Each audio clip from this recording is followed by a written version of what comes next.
What's going on, everybody, and welcome back to another video. Today, I'm going to be giving my predictions for TNA Slammiversary 2024. Let's get right into it. To kick things off, there will be two pre-show matches, and the first one being Xia Brookside versus Baby Apache versus Giselle Shaw versus Tasha Steelz. Now, I'm a pretty frequent Impact Wrestling watcher, right? This match is just a prove your ground match, like a proving ground type match, I'm pretty sure. There hasn't really been any story with any of this. Xia Brookside beat Alicia Edwards on Wednesday, or Thursday. At least that's what they showed, so that's cool, I guess. I kind of forget what the last thing Giselle Shaw did. I remember seeing her, though. Steelz, and then Baby Apache, I don't think has ever actually had a match in Impact Wrestling. Am I sure about that, though? I'm not. No, I'm not. However, I don't think this is a match that you have to think super deep about just because it's just a basic, like, prove yourself fatal 4-way. Personally, I don't think Baby Apache's going to win, but she could. You know, this could be her, like, big TNA debut where she takes it off, but I don't think so. You saw Xia Brookside win on Thursday, and honestly, that's who I'm going to pick. No disrespect to any of the women in this match, and honestly, I don't really have a reason. I just think maybe it might be time for them to sort of push and elevate Xia Brookside. So that's my take. Xia Brookside. Okay, so I recorded this actually last night, but I didn't go about editing it until, well, I don't know, 1:30 p.m. today. And it seems as if Mr. Jonathan Gresham is unable to compete. So it's now Kushida versus Rich Swann. Anyway, I'm picking Kushida. So you don't get my Jonathan Gresham Kushida prediction tape. That's all. I was wrong. There's a third pre-show match, and it's the Militia versus Spitfire. This is due to the Spitfire helping Xia Brookside win, I'm assuming. Honestly, I think it's time for the Militia to drop it. It seems like they also had a little beef on Thursday's taping. So I think this is going to the Spitfire. Jody Threat, Danny Luna. Go Spitfire. Now on to the main card. I was going to go in order of the Wikipedia page, but there's just one match I want to get out of the way. Mike Santana versus Jake something. I don't understand why this match is happening. I think this was just thrown on there. Like, Jake something was literally trying to calm down Mike Santana the other week. Maybe that's why. I don't know, man. But I'm going to go with Mike Santana. I love Jake something. I think he's a good wrestler. I just don't like his name. Like, why is his name Jake something? Why is this a thing that you have done with your character? I just don't get it. And meanwhile, Mike Santana, he's on this big return run to TNA on his own for the first time. I thought they were going to put him in that 6-man elimination match. But they put Kazarian in it instead, which is still fine, but besides the point. I don't see Mike Santana coming out on top here. I do see Mike Santana coming out on top here. Sorry, Jake something. Next up, we have the reunited Rascals taking on the No Quarter Catch Crew. This should be a fun match. If you watch Impact on the weekly basis, No Quarter Catch Crew are good, man. Like, it's kind of crazy how Tavion Heights is actually a pretty dang good wrestler and he hasn't been used at all. I guess maybe he's been developing more and learning more as time went on, but still, he's a pretty dang good wrestler. Charlie Dempsey's obviously good. I feel like Miles Bourne just has, like, a couple, like, kings to work out. They're really good. That's the conclusion. Meanwhile, the Rascals are amazing. I'm so happy they brought the clubhouse back, or the treehouse, sorry. Let me tell you, I was waiting for that. It's been so long. I've been so sad, and now I'm happy that's finally back. So, I think the Rascals win. I don't think there's a question about it. Wes Lee is seen as a huge star in NXT, so bringing him on to Slammiversary, well, it should help, and it should be a win for the Rascals. Next up, we have AJ Francis versus PCO for the digital media title. I don't really know what to think of this. The build has been interesting.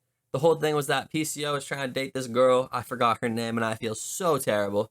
Oh, it's gonna upset me when I hear it, but I'm thinking maybe she gets involved, and that leads to PCO's victory. But anyway, AJ Francis and Rich Swann tried to stop it, basically, from happening, which I still don't really get why. They kind of they explained it at the time, but it seemed like they're just kind of, I don't know. It didn't make much sense to me from a booking perspective.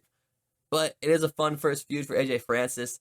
The only thing is, I don't see him winning, but at the same time, I feel like it'd be stupid to basically have him drop this title after one defense. Sorry. Like, I don't really see how either wrestler can lose this, but I'm going to bank on the face just again because it is Slammiversary. I'm going to go with PCO. I feel like that's a much smarter pick. Yeah, PCO. Next up, we have the System versus ABC for those Impact World Tag Titles. And I think this is the end of the System's huge title reign right here. Eddie Kingston and Brian Myers. I think it's finally time to give those tag titles back to ABC and Austin and Bay. I think Ace Austin and Chris Bay are two amazing wrestlers. And honestly, I think both of them had a moment where I thought they were going to win the world title. Like, I thought Ace Austin was going to win it way back when Sawyer Fulton was helping him. I don't remember when that was, but I genuinely thought Ace Austin was going to win that title then. Meanwhile, Chris Bay, I feel like he also had a few moments at the top that he probably should have won it. Realistically, looking back at it, putting these two together, I feel like they were both kind of in similar situations, both cocky, young, confident heels. Yeah, I don't really have much else to say besides that. I think ABC take it, and I think the System are done for. Speaking of the System being done for, we also have Matt Hardy versus JDC. And I would think Matt Hardy takes it home. I don't see any reason that JDC should be beating Matt Hardy, except unless they're trying to build JDC up, which if they are, cool. But it doesn't seem like they are at the moment. Seems like JDC is kind of just thrown into this faction, trying to help out. So, yeah, as I said, Matt Hardy. Next up, we got Jordan Grace versus Ash by Elegance. It's for the Knockouts title, and I don't see any reason that Ash by Elegance wins this. I think it's going to be a long while till they actually find a competitor who can, like, really knock off Jordan Grace. At least they have to build someone up, which I don't know how they're going to do, but I think Jordan Grace wins. She retains her title. I see no reason why she shouldn't. It's as simple as that. I have liked the build of this, though, a little more than I probably should, but yeah, Jordan Grace. Now to the second to last match, we have Mustafa Ali versus Mike Bailey for the X Division title. This one is one that I've kind of been going back and forth on, but it seems to make sense if Mike Bailey finally wins it here. He has had the X Division title in the past, but I don't know. It seems like they've been building this up to have Mike Bailey win. Like, honestly, they could give Mike Bailey the world title right now, but now they can't really because whoever wins in the main event wins in the main event. Maybe like we see an option C type thing, but I'm kind of surprised they haven't pulled the trigger on Mike Bailey to win the world title. He seems like a guy who could easily be in the main event scene. I think he's one of the best wrestlers like out right now, especially last year. If you look at his last year's run, it was amazing. He had a match with Will Ospreay, right? That was probably a banger, from what I remember. Yeah, this Mike Bailey Mustafa Ali match might be match of the night. It's gonna be so good, and I'm so excited to watch. But I think I'm gonna have to give it to Mike Bailey again, just because Slammiversary faces. It'd be nice to win. Plus, it seems like this Bailey Mustafa Ali feud's been going on for a while, and Bailey hasn't held title in a while, so it only makes sense. Mike Bailey. Finally, in the main event, we have the 6-man elimination match for the TNA World Title, featuring Moose, Frankie Kazarian, Josh Alexander, Steve Macklin, Joe Hendry, Nick Nemeth. For starters, I sadly don't think Frankie Kazarian is going to win this. I've loved Frankie Kazarian for a long time, and I think he's honestly doing some great work as a singles competitor back in TNA. I think it could be some of his best. I don't want to say that, but it's up there. I think his potential is very wasted in AEW. Like, they gave him that Bullet Club Hunter gimmick, which honestly could have been something great, but it wasn't. He just lost to Luke Gallows in a tables match. That was stupid. That was very stupid. It was on Impact, too, because that was when they were doing the TNA Impact TNA AEW crossover. Anyway, I don't think Frankie Kazarian's winning. Next up, Steve Macklin. He had a very humbling run at the top, I'd say. I feel like a lot of people turned on him once he won the world title. It seemed like people wanted him to win, and then once he won, people didn't like him anymore, which is sad to say, but it happens. And I don't think he's getting it back here, sadly, for Macklin. Now we're down to Moose, Hendry, Nemeth, and Josh Alexander. And honestly, at this point, I don't really know. Moose has held that title for a long time, and he feels like the top star in Impact Wrestling. He feels like the guy who's always going to retain, and it feels like it here too. The only difference is, it seems like it's time for the system to lose all their belts. That's my take. So I think that the Moose does drop it here, but I just can't figure out who to pick. Like, you look at a guy like Nick Nemeth, they could easily give that title to him. Easily. But then again, he also seems like not a world title competitor. Same thing with Joe Hendry. Hendry might be one of the most over guys in the wrestling industry right now. In the wrestling business, he's easily the most over. But again, I just don't see him as a world title holder. That's the only problem. So I don't really know what to think about this. Meanwhile, Josh Alexander, I could easily see him winning this title again.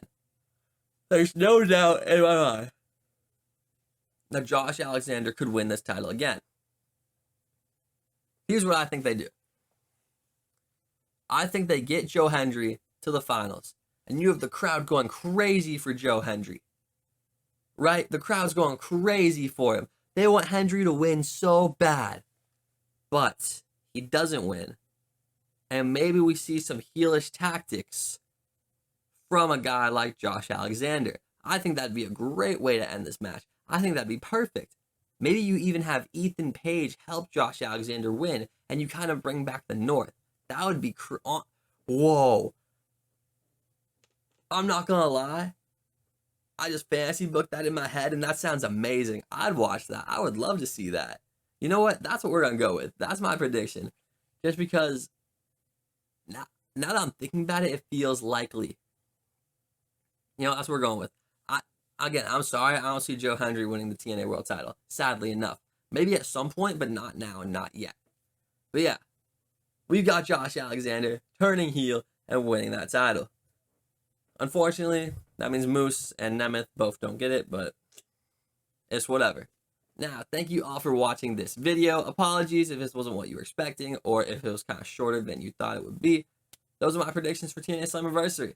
And yeah, peace.